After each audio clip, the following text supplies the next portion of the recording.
우리가 몇 주간 다니엘서 말씀을 통해서 일상의 영성이라고 하는 제목으로 우리가 말씀을 나누고 있습니다. 일상의 영성이라고 하는 것이 무엇이냐? 한마디로 얘기를 하면 그것은 바로 주님과 함께 동행하는 것입니다. 우리가 우리의 일상 가운데서 하나님과 함께 동행하는 것, 그것이 바로 우리의 일상의 영성입니다. 우리가 지난주에는 메리 스티븐슨의 모래 위의 발자국이라고 하는 시의 내용에 대해서 잠깐 한번 말씀을 나누었는데, 오늘은 제가 그 시의 내용을 한번 여러분들에게 읽어드리고자 합니다. 메리 스티븐슨의 모래 위의 발자국입니다. 어느 날 밤 한 사람이 꿈을 꾸었습니다. 주님과 함께 해변을 걷고 있는 꿈이었습니다. 하늘 저편에 자신이 지나온 삶의 모습들이 비춰졌습니다. 한 장면씩 비춰질 때마다 그는 모래 위에 난 두 쌍의 발자국을 보았습니다. 하나는 그의 것이고 다른 하나는 주님의 것이었습니다. 인생의 마지막 장면이 비쳤을 때 그는 모래 위의 발자국을 돌아보았습니다. 그는 자기가 걸어온 길에 발자국이 한 쌍밖에 없는 때가 많다는 사실을 알아차렸습니다. 그때가 바로 그의 인생에는 가장 어렵고 슬픈 시기들이었다는 것도 알게 되었습니다. 그것이 몹시 마음에 걸려 그는 주님께 물었습니다. 주님께서는 제가 당신을 따르기로 결심하고 나면 항상 저와 함께 동행하시겠다고 하셨습니다. 그런데 지금 보니 제 삶의 가장 어려운 시기에는 한 쌍의 발자국밖에 없습니다. 제가 주님을 가장 필요로 했던 시기에 주님께서는 왜 저를 버리셨는지 모르겠습니다. 주님께서 대답해 주셨습니다. 나의 소중하고 사랑스러운 아들아, 나는 너를 사랑하기 때문에 결단코 너를 버리지 않는단다. 너의 시련과 고난의 때에 한 쌍의 발자국만 보이는 것은 내가 너를 업고 간 때이기 때문이란다. 메리 스티븐슨의 모래 위의 발자국이라고 하는 그 시의 내용입니다. 이 시는 이 메리 스티븐슨이라고 하는 사람이 어떤 사람에게 이렇게 건네주었던 그러한 시인데, 오랫동안 이 시의 주인공을 찾지 못하다가 이 시를 지은 그러한 그 저자를 알게 되었는데, 원래 이 시에는 그라고 되어 있는 바로 이 그가 원래 시에서는 나라고 되어 있다고 합니다. 그래서 그가 꾸었던 꿈이 아니라 원래 그 시 속에는 어느 날 내가 꿈을 꾸었다 라고 하는 그 시로 시작을 한다고 합니다. 우리가 살아가는 우리의 인생 가운데, 어쩌면 꿈 같은 우리의 인생 가운데 때로는 힘들고 때로는 슬프고 때로는 고단한 그러한 때를 만나게 되기도 합니다. 그리고 우리의 인생의 발자국을 돌아보는데 주님의 발자국이 보이지 않는 것 같은 그러한 때를 우리는 만나게 되기도 합니다. 그럴 때는 그 시처럼 주님은 어디 계셨습니까? 라고 묻지만 바로 주님의 발자국이 보이지 않는 것 같은 바로 그때 우리 주님께서는 나를 업고 나의 인생의 길을 걸어오신 때입니다. 사랑하는 여러분, 주님께서는 언제나 우리 곁을 떠나지 아니하시고, 내가 너무 힘겹고 어려운 그 순간에는 주님께서 나를 업고 내 인생의 길을 행하시는 줄로 믿습니다. 오늘도 그 주님께서 우리와 함께 하심을 믿습니다. 미가서 6장 6절에 보면 이 찬양을 가지고 이 구절을 가지고 그 찬양을 만든 게 있는데, 내가 무엇을 가지고 여호와 앞에 나아가며 높으신 하나님께 경배할까? 라고 하는 찬양이 있는데, 우리 혹시 아시는 분들은 작은 목소리로 같이 한번 불러보겠습니다. 내가 무엇을 가지고 여호와 앞에 나가며 높으신 하나님께 경배할까.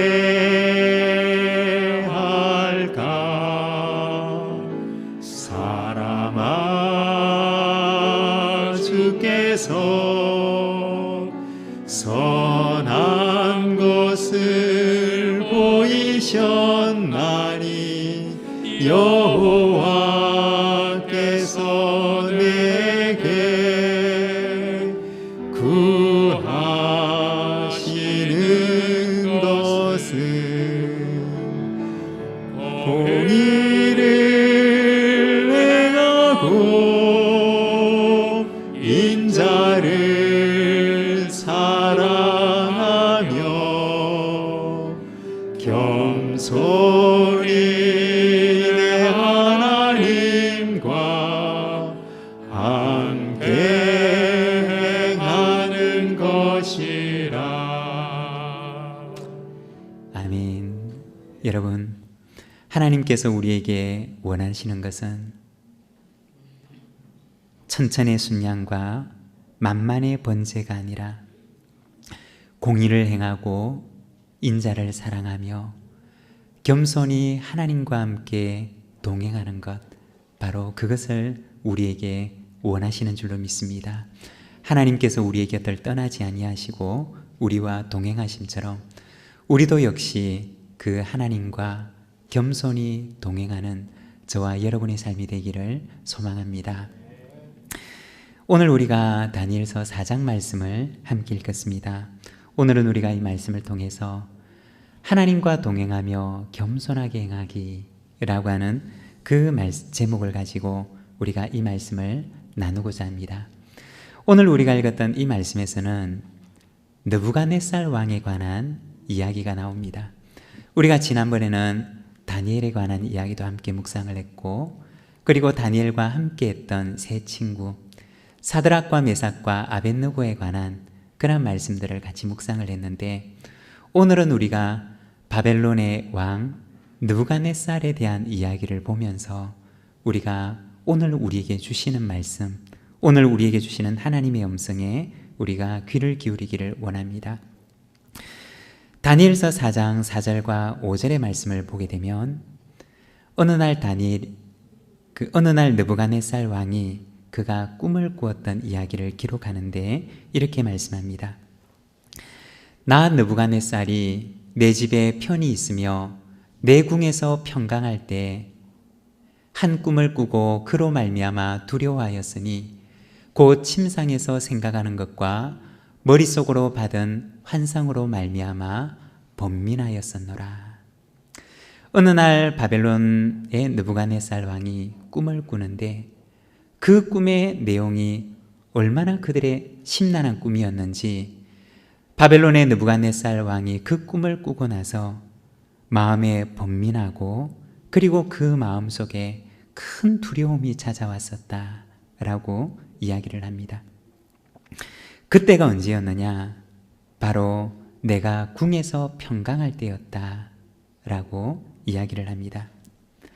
우리가 이 시기를 보면 오늘 우리가 읽은 이 본문 다니엘서 4장에는 명확하게 나와 있지 않지만, 그러나 이 다니엘서 4장을 헬라어로 번역을 해놓은 70인역이라고 하는 성경을 보게 되면 바로 바벨론의 느부갓네살 왕이 이 꿈을 꾸었던 그 시기는 느부갓네살 18년이 되던 때였다라고 이야기를 합니다.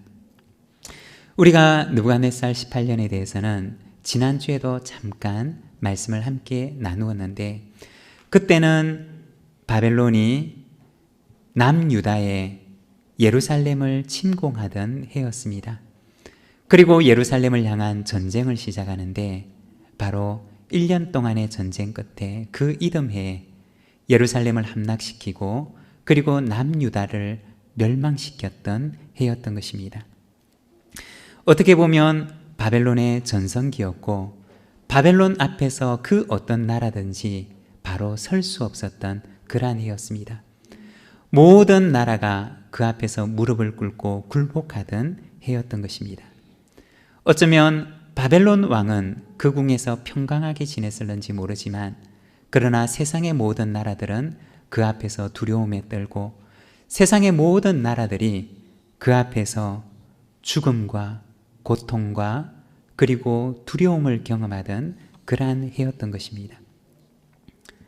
그 앞에 어느 나라도 그를 대적할 리가 없었고 모든 나라들이 그에게 굴복하던 그러한 때였던 것입니다.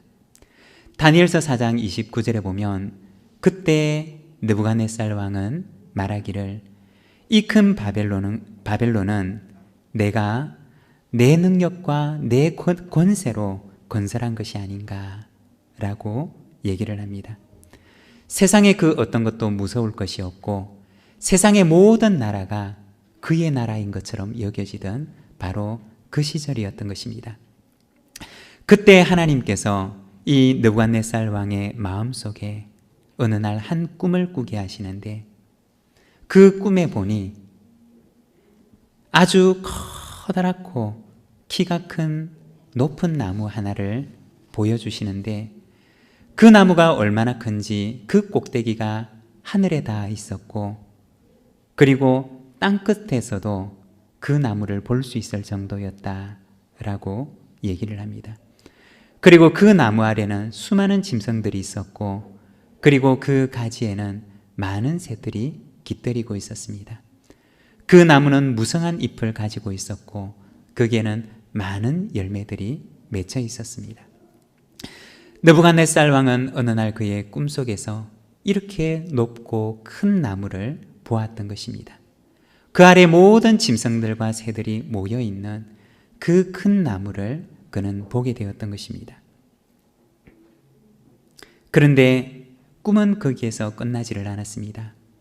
이어서 그는 높은 나무와 함께 눈을 들어 바라보니 하늘에서 내려오는 한 순찰자를 바라보게 됩니다. 이 순찰자가 하늘에서 내려와서 그 높은 나무의 줄기를 베어내고 쇠와 놋줄을 가지고 그것을 묶어 들판으로 가지고 가서 그 들판 위에 내동댕이 치는 그러한 꿈을 꾸었던 것입니다. 그리고 그 나무는 하늘의 이슬을 맞고 들의 짐승들과 함께 7대를 지내는 꿈을 꾸었던 것입니다. 느부갓네살 왕은 이 꿈을 꾸고서 마음속에 번민이 찾아오고 두려움이 찾아오고 그리고 이 꿈의 해석을 알기 위해서 많은 사람들을 불러서 그 꿈의 해석을 요구했던 것입니다. 하나님께서는 이 느부갓네살 왕에게 어떤 분명한 메시지를 그에게 전하기를 원했고 그리고 그에게 그토록 교만하게 온 나라가 그의 것인 것처럼 온 세계가 그의 것인 것처럼 그의 앞에 모든 이들이 무릎을 꿇는데 온 세계가 그의 것인 것처럼 알며 지내는 이 느부갓네살 왕에게 하나님께서는 분명한 메시지를 그에게 던지며 그에게 새로운 삶을 요구하고 계셨던 것입니다. 오늘은 우리가 느부갓네살 왕의 이 이야기를 바라보면서 우리가 하나님과 함께 동행하는 겸손한 삶이란 어떤 것인가에 대해서 우리가 잠시 말씀을 나누기를 원합니다. 먼저 첫 번째, 하나님과 동행하는 겸손한 삶은 어떤 것이냐? 그것은 바로 하나님을 인정하는 삶입니다. 13절과 14절의 말씀을 보게 되면 느부갓네살 왕이 꾸었던 그 꿈 가운데 그가 보았던 것은 높고 커다란 나무와 함께 그는 하늘에서 내려오는 한 순찰자를 보게 됩니다. 13절과 14절의 말씀을 보게 되면 이렇게 말씀합니다. 내가 침상에서 머릿속으로 받은 환상 가운데 또 본즉 한 순찰자, 한 거룩한 자가 하늘에서 내려왔는데 그가 소리질러 이처럼 이르기를 그 나무를 베고 그 가지를 자르고 그 잎사귀를 떨고 그 열매를 해치고 짐승들을 그 아래서 떠나게 하고 새들을 그 가지에서 쫓아내라 고 말씀을 합니다. 여기서 그는 높은 나무와 함께 한 명의 순찰자를 보는데, 이 순찰자라고 하는 말의 그 원어의 의미는 보는 이라고 하는 뜻을 가지고 있습니다. 바로 땅 위에서 일어나는 그 모든 것들을 보는, 하늘에서 바라보고 있는 이라고 하는 그러한 뜻을 가지고 있다는 것입니다. 눈을 크게 뜨고 이 땅을 감찰하는, 이 땅 위에서 일어나는 그 모든 일들과 그리고 이 땅 위에서 있는 모든 이들을 감찰하는 어떤 일을 그는 보게 되었던 것입니다. 그는 커다란 나무와 함께, 그리고 그 나무 위에서, 하늘 저 위에서 모든 것을 바라보고 계시는 그 어떤 일을 그는 그 꿈을 통해서 보았던 것입니다. 여러분, 우리가 여기에서 잠시 함께 생각을 해보면 교만의 출발점이 어디냐? 그것은 바로 하늘에서 지켜보는 이가 있다 라는 사실을 망각하게 될 때, 거기에서 바로 교만이 시작된다는 것입니다.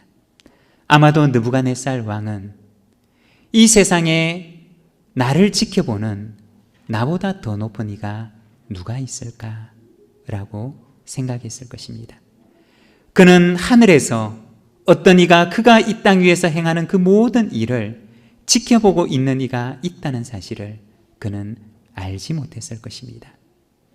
그래서 그는 말하기를, 이 큰 나라는, 이 큰 제국은 내 힘과 내 능력으로 건설한 것이 아닌가 라고 소리치며 스스로 자부하고 있었던 것입니다. 교만은 어디에서 시작되느냐? 바로 하늘에서 바라보는 일을 망각할 때 시작하는 것입니다.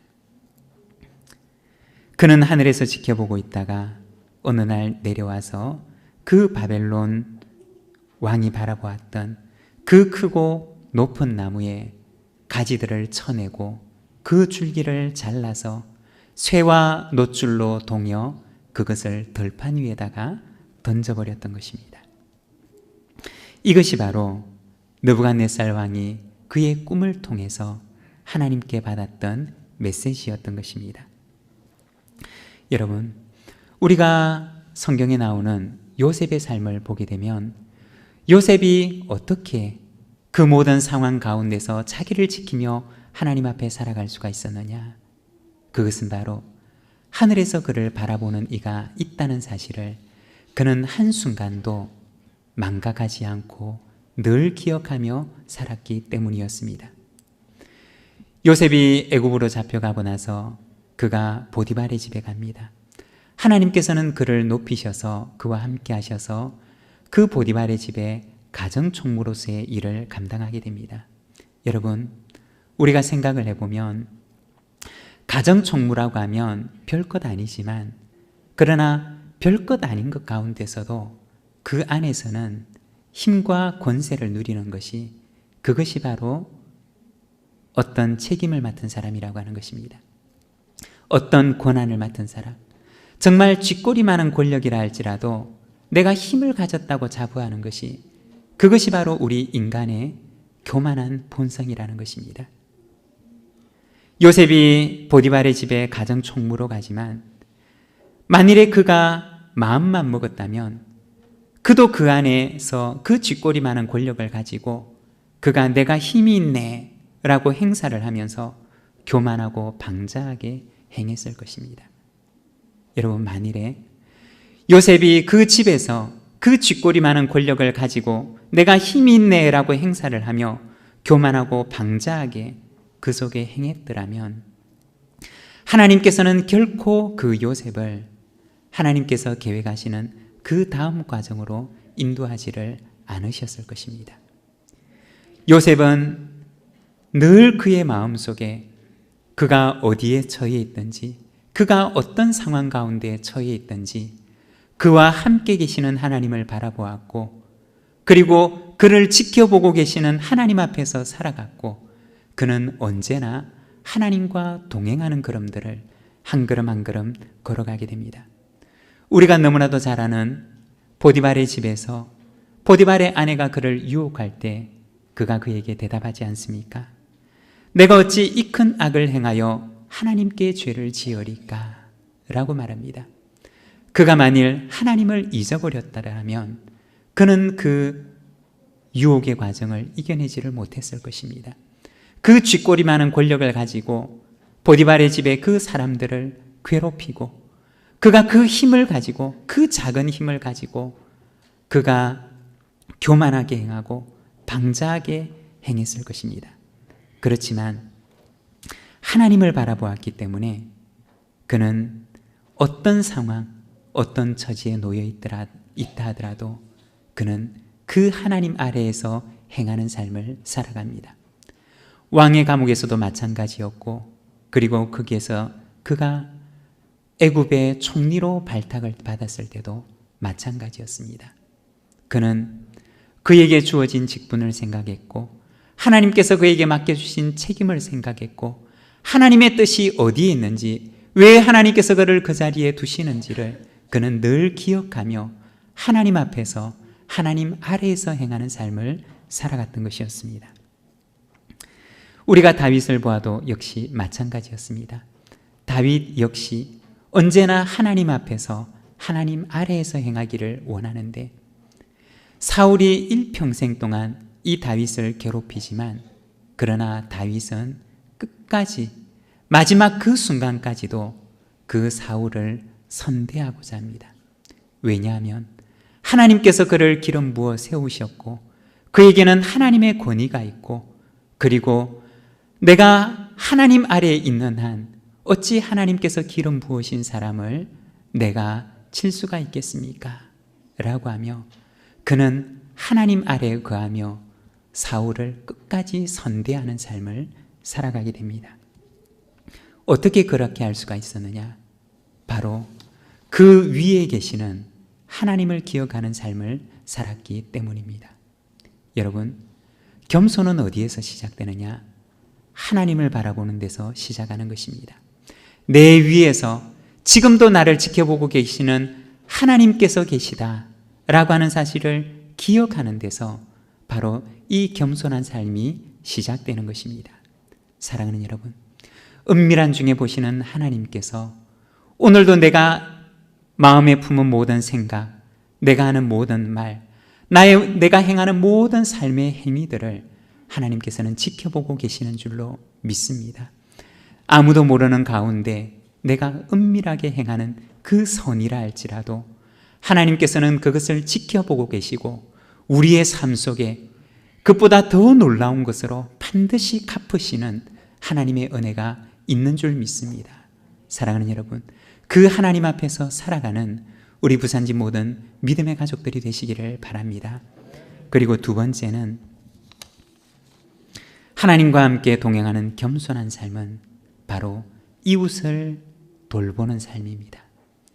이웃을 돌아보는 삶입니다. 14절에 보면 그가 소리질러 이처럼 이르기를 그 나무를 베고 그 가지를 자르고 그 잎사귀를 떨고 그 열매를 해치고 짐승들을 그 아래서 떠나게 하고 새들을 그 가지에서 쫓아내라 고 말합니다. 여기에 보면 한 순찰자가 하늘에서 내려와서 그 높은 나무를 베어내고는 말하기를 짐승들을 그 아래서 떠나게 하고 새들을 그 가지에서 쫓아내라 고 얘기합니다. 우리가 언뜻 들으면 이 큰 나무가 잘라지고 베어져서 새들과 짐승들이 갈 곳을 잃었구나 라고 생각을 하기가 쉽지만, 그러나 사실 이 말씀의 원래 의미는 그러한 의미가 아닙니다. 여기서 떠나게 하라 그리고 쫓아내라 고 하는 말은 원어 성경에는 하나의 단어로 쓰여져 있는데, 그 말의 의미는 바로 이 짐승들, 이 새들을 도망치게 하고 그리고 빛이 나게 하라고 하는 그러한 의미를 가지고 있습니다.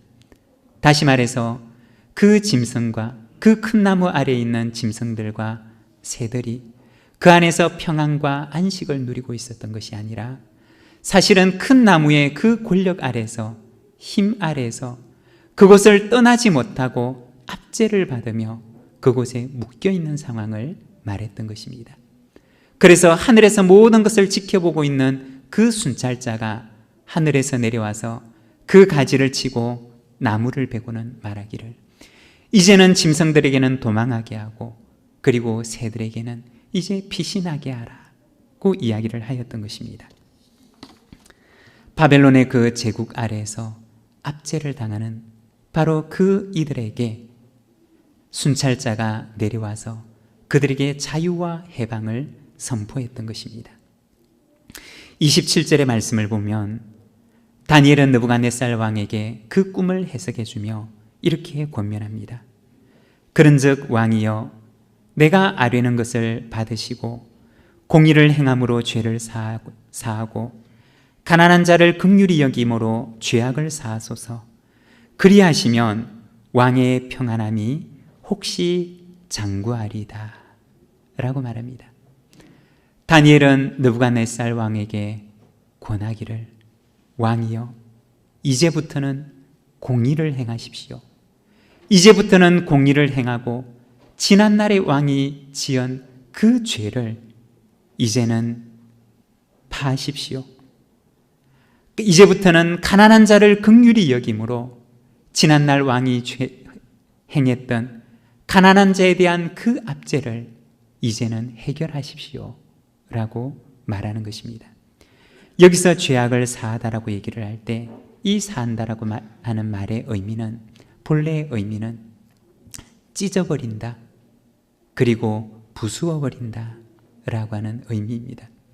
지난날 왕이 교만으로 힘과 권력으로 쌓아놓았던 그 죄악의 탑을 이제는 허물어버리고 그 죄악의 성을 이제는 깨뜨려 버려서 이제는 공의를 행하고 가난한 자를 긍휼히 여김으로 지난날의 그 힘의 성을 허물어 버리십시오 라고 권면했던 것입니다.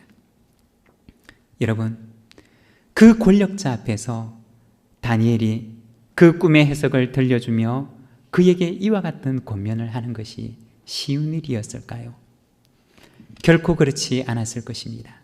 그렇지만 다니엘은 하나님의 말씀을 그에게 정확하게 해석을 하며 그에게 어떻게 행해야 할 것인지를 그에게 당부하였던 것입니다.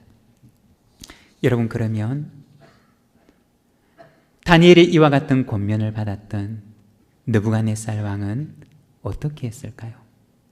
다니엘의 권면을 받고 그날부터 회개함으로 그가 돌이키는 삶을 살았을까요?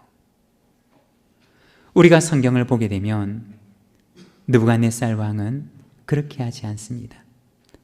그가 두려운 꿈을 꾸고 그의 마음을 번민케 하는 그러한 꿈을 꾸었지만, 그리고 그 해석을 다니엘을 통해서 듣게 되었지만 그는 그 해석을 듣고 나서 잊고 살아갑니다.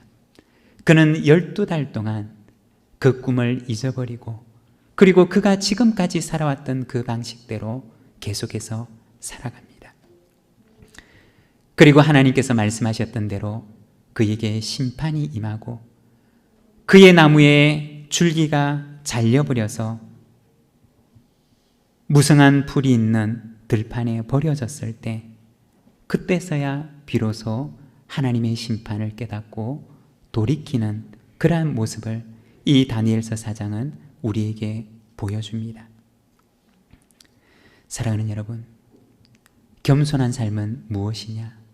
바로 이웃을 돌아보는 삶입니다.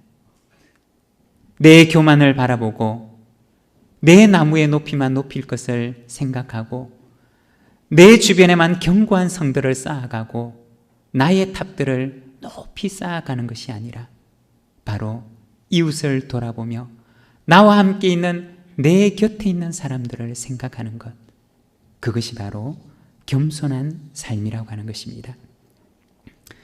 하나님께서는 이 느부갓네살 왕에게 바로 이와 같은 이웃을 돌아볼 줄 아는 삶을 그에게 부탁하셨던 것입니다. 그렇지만 느부갓네살 왕은 그것을 거절합니다.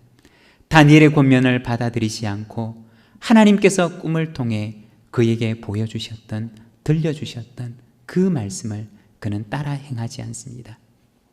그리고 심판이 있고 난 뒤에야 그는 비로소 그 하나님의 말씀을 깨닫고 그리고 돌이키는 삶을 살아갑니다.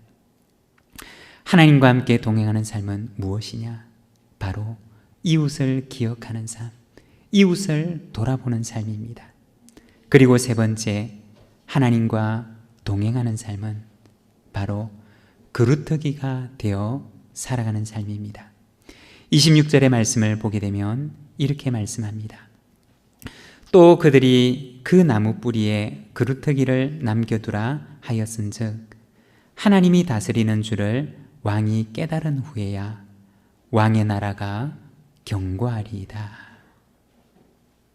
여기 보게 되면 심판을 받은 뒤에 이 느부갓네살 왕이 비로소 하나님이 세상의 주인이라고 하는 사실을 깨닫게 되는데, 하나님께서는 순찰자를 통해서 느부갓네살에게 말씀하시기를 나무 뿌리에 그루터기를 남겨두라고 하십니다. 다시 말해서 이 느부갓네살 왕은 바로 나무 뿌리에 그루터기와 같은 존재라는 것입니다. 그루터기라고 하는 말을 찾아보게 되면 풀이나 나무 혹은 곡식 따위를 베어내고 난 뒤 남은 밑동이라고 되어 있습니다. 여러분, 우리가 산에 가보면 가끔 이 그루터기를 보게 됩니다. 줄기가 잘려져서 밑동만 남아있는 그러한 나무를 보게 됩니다.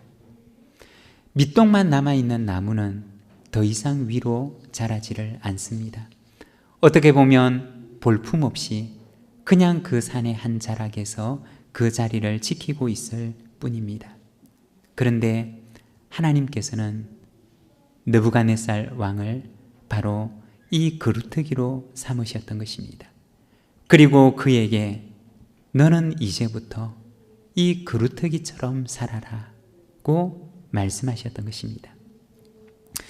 예전에 사람들에게 참 많이 사랑을 받았던 책 가운데 아낌없이 주는 나무라고 하는 책이 있었습니다. 그 책에 보면 한 나무의 이야기가 나오는데, 이 나무에게는 너무나 사랑하는 한 소년이 있었습니다. 이 소년은 늘 그 나무에 와서 같이 놀며 지냅니다. 이 소년이 어렸을 때 나무는 자기의 가지를 내어줍니다. 그래서 그 가지에 매달려서 마음껏 뛰어놀고 그리고 마음껏 즐겁게 지내도록 그 나무는 자신의 가지를 그 어린 소년에게 내어줍니다. 그 소년이 배가 고플 때면 나무는 그에게 열매를 주어서 그에게 먹게 합니다. 그리고 소년이 이제는 커서 사업을 해야 될 때 나무는 자신의 모든 열매와 나뭇가지들을 그에게 내어줍니다. 그리고 소년은 나중에 이 나무에게 와서 그 나무의 줄기를 베어갑니다. 그리고 그 나무는 줄기가 잘려져서 밑동, 다시 말해 그루터기만 남아있게 됩니다. 자신의 모든 것들을 바로 그 소년에게 내어주고 이제는 밑동만 남은 나무가 된 것입니다.